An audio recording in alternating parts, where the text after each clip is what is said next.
Coming to you from sunny California and the Great White North. Get ready. We are breaking down the obstacles on the Armchair Ninja Podcast.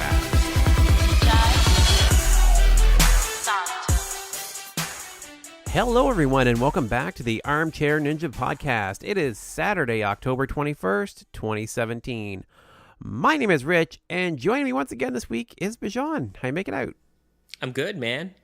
A little stressed out lately by the sounds of it? Just a little bit. Everybody that's in college, y'all know the whole role. It's midterms, it's rough.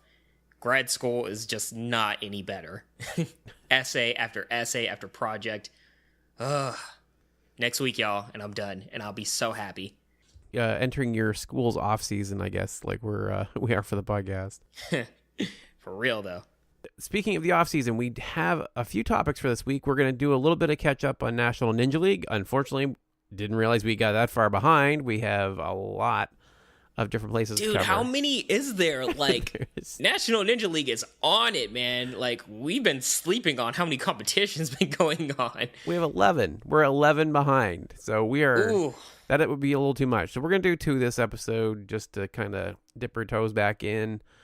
Let us know if you want us to cover more of it, less of it, what you think of it, and we'll do what we can to get caught back up.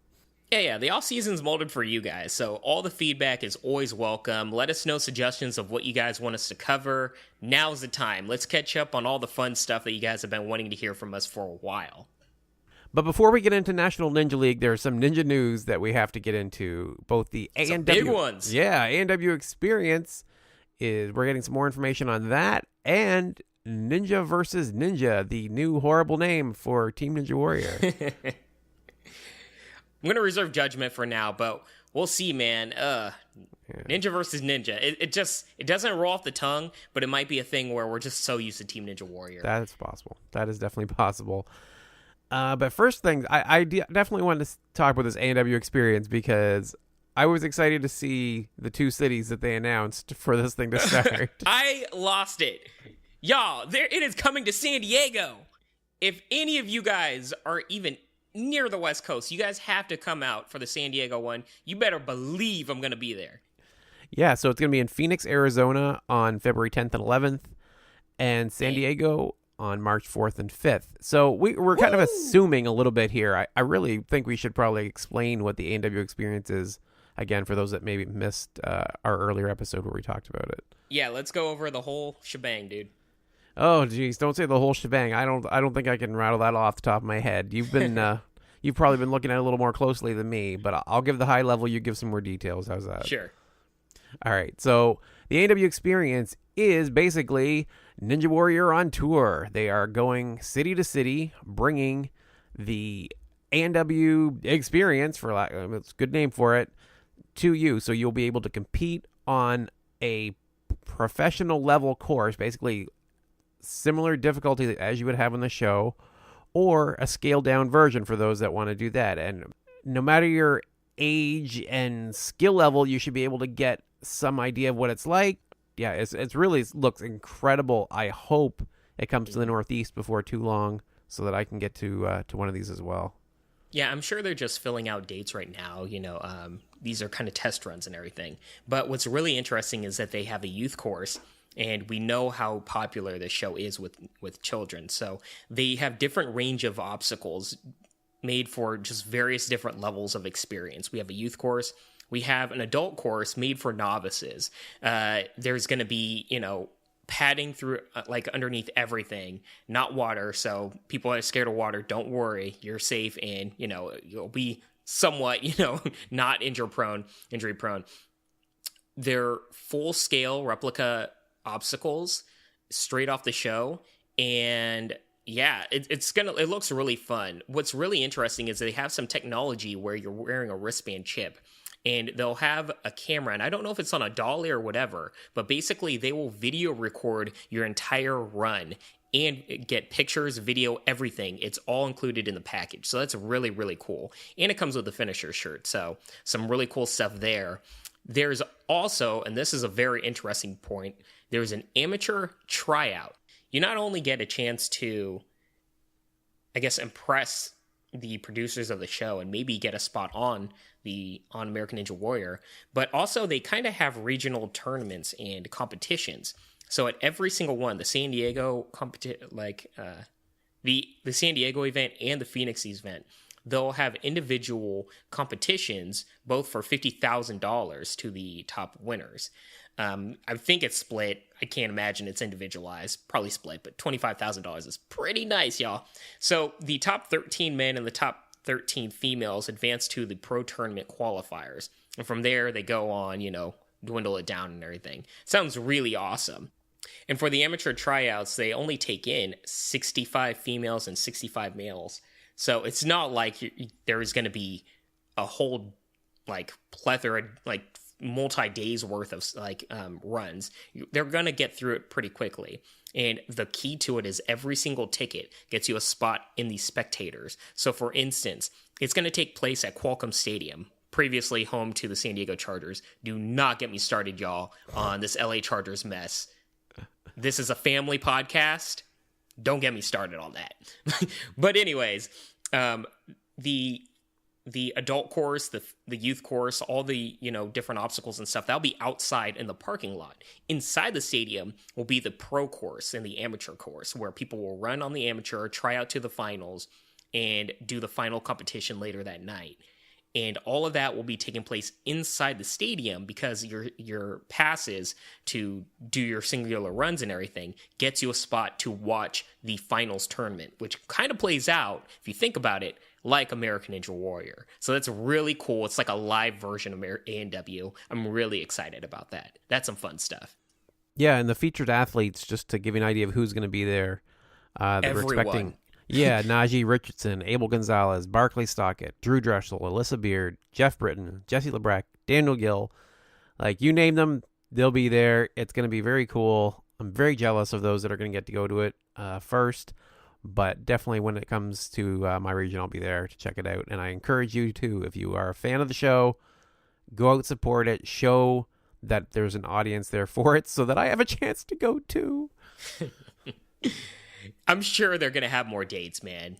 I have to imagine. Yeah.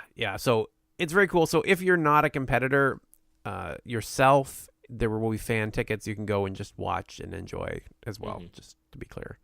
But this is really cool because so many people have been wanting to try the course for so long, see what they've got. There's always that what if. I'm living proof of that, right?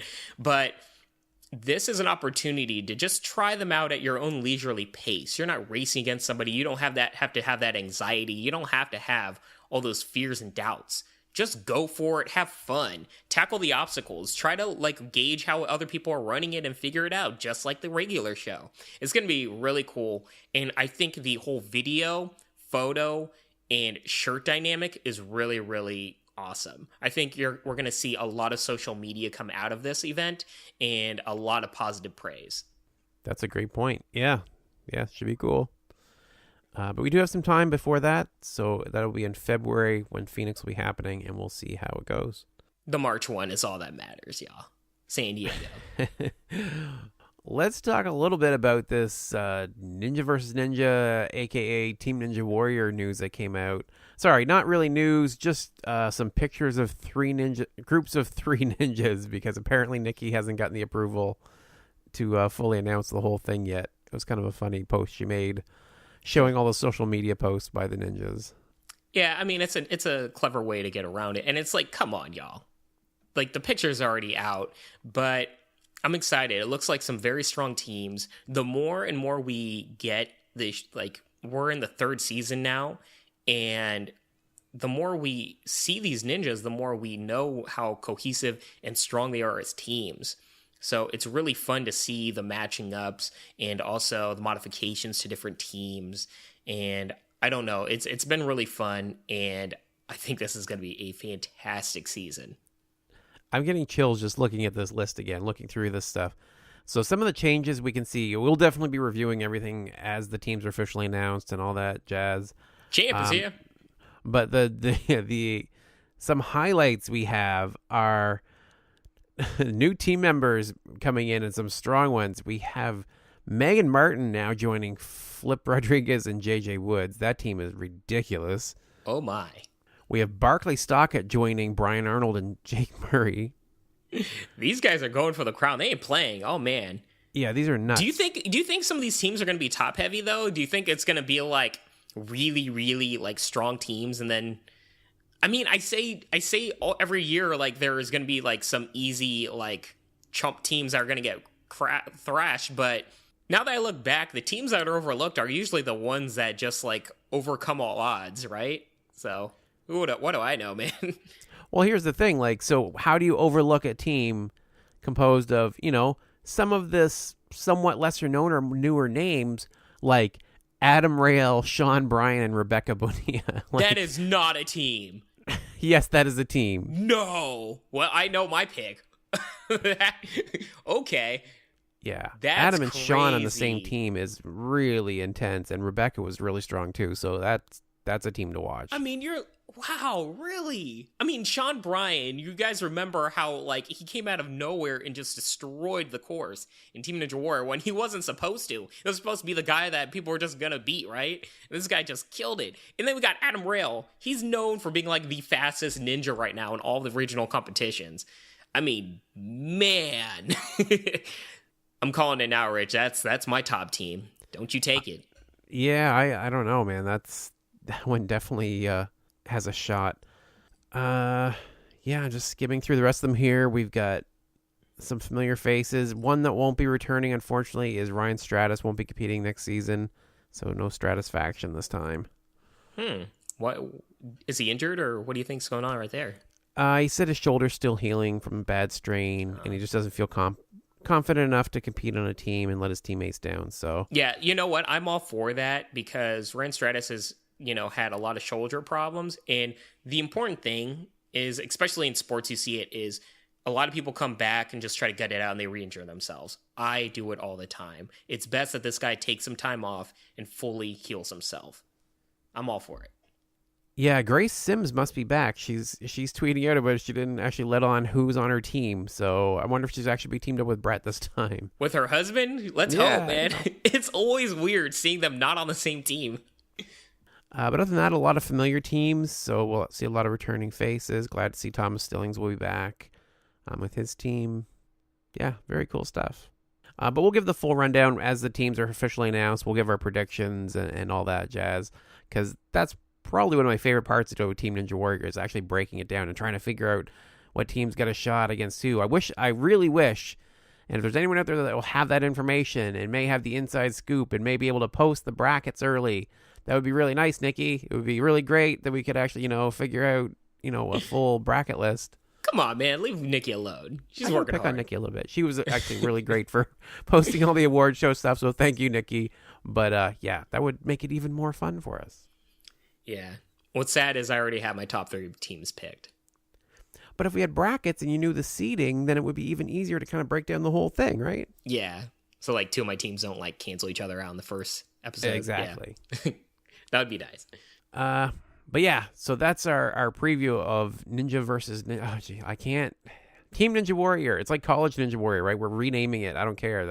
I don't think I'm ever going to get used to Ninja versus Ninja. Hey, you think they're going to do, like, another offshoot? Like, I don't know if they're doing College Ninja Warrior again or maybe something like a side thing, but I could see them doing another, like, sideshow. I don't see why not. Possibly. I'm really excited because they keep showing the NBC logo, so I think maybe it's going to be on the big show this time. Makes sense. I mean, very much appreciate the fact that NBC's gone out of their way to promote this show. It's really cool. It's expanded the growth of this sport so much. So let's hope. I mean, they need a show in the spring, right? Yeah, and I really think, to me, all the potential in the world is with this format. I think this is the spectator sport. This is one that's not the TV show as much, right? I feel like it could be made into, if it's going to grow into something, I'll make a crazy comparison because it's one that I've heard a few times, to UFC. If it's going to make that kind of a leap into the mainstream and grow as a sport, I feel like that's the one that you can loudly cheer and get excited about and watch live. That would be really cool. Yeah, that just brings up something that I remembered. At my gym, when Team Ninja Warrior was going on, every single time I went to the gym, they were replaying Team Ninja Warrior on the screens. And the only things that I ever see at my gym are sports, MMA, and then Team Ninja Warrior. Interesting. Well, there's like news too, but nobody cares about that. let the old guys on the side, little, bikes watch that. But, in terms of like all the screens, it was always Team Ninja Warrior with the sports. And I never saw American Ninja Warrior as heavily shown. They would go on live, when American Ninja Warrior was on live, but they wouldn't replay it like they did Team Ninja Warrior at my gym. So that's a very interesting dynamic, and it makes sense. It is more, I guess, spectator friendly, like a sport. Yeah. I think it matches up well. Yeah, you don't need to know the names. You're just watching two dudes race against each other. It's dope. Yeah. Okay, so let's take a look at some National Ninja League here. Let's get into this. We've got Apex NorCal, which was a very cool course. It was like a good mix of like classic and new obstacles. There was a nice improvised body prop obstacle where they used like railings for their hands instead of being actually pushed between two things. But my favorite one of the whole batch, and there'll be links in the description here for those that want to see for yourselves what we're describing, or can't remember if you watched it a month or two when it actually first went up. There was a circle slider UFO obstacle that was really cool. They like grabbed hold of a UFO, if you can remember from a couple seasons back, or if you go to a ninja gym, and they slid around this like track and had to leap to another UFO, and then had this really long dismount. I thought that was a great obstacle. Yeah, it kind of gives shades of the Double Dipper or something, where you kind of just do this track transition and then jump from like Lachey from one to another. It's really cool. And I don't know. I found this course really fun. Damn, do I want to do that circle slider thing, though, man. It looks so fun. It's neat. And there's some really strong competitors at this particular course. Yeah, this course had a lot of names. Yeah, this is the one that was like, whoa, who was all there? Like, in third place, some of these are newer names, but they're already kind of becoming household names. We've got in third place for the women, Janique Lovett. In second, Lindsay Eskelson. And in first place, none other than Jessie Graff herself. Shocker. Yeah, well, Jessie kind of just pulled herself away from the pack there, ended up finishing 5th overall, almost completing the whole course. She barely missed it, guys. It was the very final transition of the last obstacle. She just couldn't grab that transition UFO. But, yeah, I mean, good on her. Killing it. Yeah, she just destroyed as always. And for the men, we had in third place Seth Rogers. In second, Sean Bryan, the Papal Ninja. Biceps for days, man. Oh, God, that guy's huge. And in first place, David Flip Rodriguez. Yeah, Flip actually stood out to me. Sean Bryan and everybody else, they were good, but Flip Rodriguez was very, very fast and incredibly clean on this course. He did everything like effortlessly. It was shades very much of Joe Morosky, and I don't know. I'm kind of seeing these past few months, like Flip Rodriguez has got kind of a swag, but also a confidence in him that I haven't seen in a while. So this guy, keep an eye out for him. I'm really interested to see how he does in Team Ninja Warrior, because we know he had some stumbles last season. But in terms of his training, I mean, he mentally is all there. Oh, God, what was the obstacle that did him in last on Team Ninja Warrior? There was one obstacle. It's that sliding one where, like the rings like grab onto whatever. I Ring forget of what Fire it's called, or man. something? Yeah, Ring of Fire. Oh, that thing did he just could not get over that thing. His interview was the best for that one. Yeah, he was just completely like, I don't even know what's going on. Yeah, dude's honest. I love it. Yeah. Oh, God, I love Team Ninja. I cannot wait for this next season. It's going to be fun, dude. Next up, so the next National Ninja League that we are covering is the Ninja Lounge, which... This is Flip's gym. That's right. Yeah, I forget that. That's true. The obstacle I want to talk about for this one was a weird, kind of strange-looking, interesting one that I don't know if I like it or hate it. It's the salmon spinner. Oh, I was like, where is he going with this? There's like a salmon ladder, but it's... Oh, I love this Instead of leaping it up, you rotate. It's like two poles attached to each other. You rotate one up to the next and kind of make your way up in just this very strange way. Yeah, it's a nightmare of an obstacle. I love it. Imagine just there's like a spinning bar and you're just hanging from it and you have to keep rotating that thing independently with your arms and just using the movements of your wrists.